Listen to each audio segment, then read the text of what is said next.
Hello guys, আজকে আপনাদের যে ভিডিওটা দেখাবো মিনি ডোরের বিয়ারিং চেঞ্জ করলে কিভাবে চেঞ্জ করবেন সেই ভিডিও।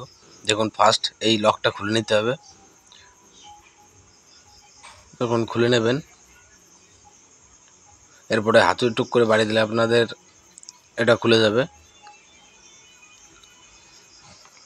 এবার কিছু কিছু গাড়িতে অ্যাক্সেল জাম হয় আর কিছু কিছু গাড়িতে অ্যাক্সেল লুজ হয়।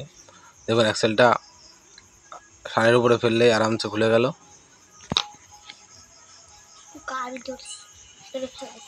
বিয়ারিংটা চেক করে নিলাম, বিয়ারিংটা ভালো আছে কি, বিয়ারিংটা ভালো আছে, কিন্তু এই পাশের বিয়ারিংটা খারাপ আছে, এটা চেঞ্জ হবে।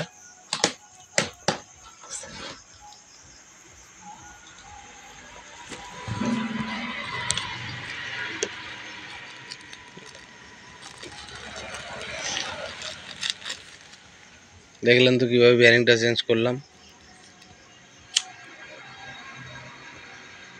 এইভাবে হাতুড়িতে সেট করলে আপনারা চাইলে নিজেরাও বিয়ারিং সেট করতে পারেন মিনি ডোরের। আপনারা দেখুন অ্যাক্সেলটা আবার যেভাবে ছিল সেভাবে ঢুকিয়ে দিচ্ছি। এরপরে হাতুড়িতে টুক করে বাড়ি দিলেই আপনার অ্যাক্সেলটা সেট হয়ে যাবে। ওই পাশে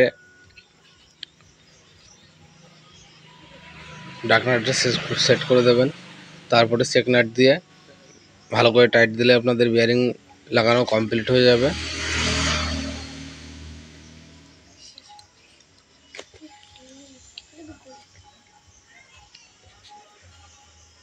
চেক নাটটা টাইট দেওয়ার পরে অ্যালাং গেজ দিয়ে নাটটা ভালো করে টাইট দিয়ে দেবেন।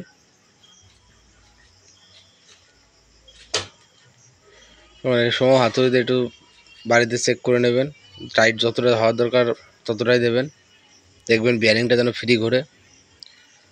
এখন হয়ে গেছে, এবার চেক নাটটা টাইট দিয়ে দেবো।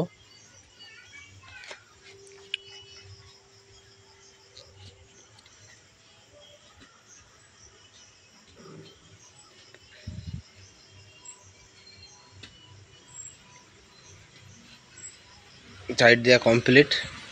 এরপরে দেখুন কিভাবে পরে এটা সেটিং করা সেটাও দেখাবো। আপনারা কোনো জায়গায় বিপদে পড়লে হয়তো কোনো সময় এই ভিডিওটা আপনাদের কাজে লেগে যাবে। দেখুন এখানে যে ঘাটটা দেখেছেন, একটা ঘাট দেখা যাচ্ছে হবসের কাছে, ওই দেখুন যেখানে হাতটা দিচ্ছি ওর নিচে ওই ঘাটটা, ওইখানে ঘাটটা ঠিক মতন যেন সেটিং হয় সেটা আপনারা খেয়াল রাখবেন। দেখুন ওই ঘাটটা ওইভাবে সেট করতে হবে।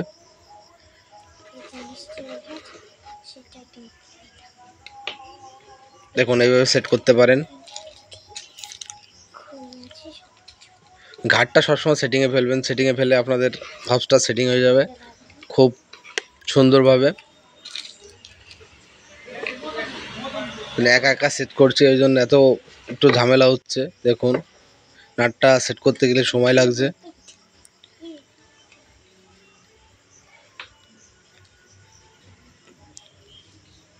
দেখুন সেট হয়ে গেল। এরপরে আপনারা দুই পাশের নাটই সেটিং করে নেবেন ঠিক মতন। এই পাশে সেটিংটা আছে মেন, ওই পাশে আপনারা রিল্যাক্সে সেটিং করে ফেলতে পারবেন। আর এই নাট দুটো ভালো করে টাইট দিয়ে দেবেন, কারণ টাইট না দিলে নাটটা লুজ হয়ে অ্যাক্সেলে পেস কেটে যেতে পারে। দেখুন এই পাশে সেট হয়ে সেট করে নিয়েছি। যদি ভিডিওটা আপনাদের ভালো লাগে অবশ্যই লাইক কমেন্ট শেয়ার করবেন, পেজটিকে ফলো করে দেবেন।